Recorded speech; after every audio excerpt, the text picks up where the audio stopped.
മരുഭൂവിൻ വഴികളിലൂടെ ഒരു കാലിത്തൊഴുത്തു തേടി 3 രാജാക്കന്മാരെത്തി.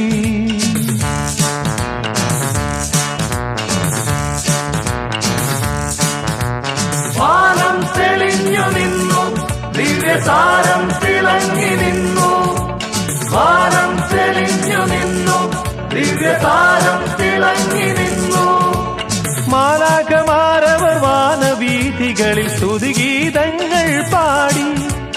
മാലാഖമാരവർ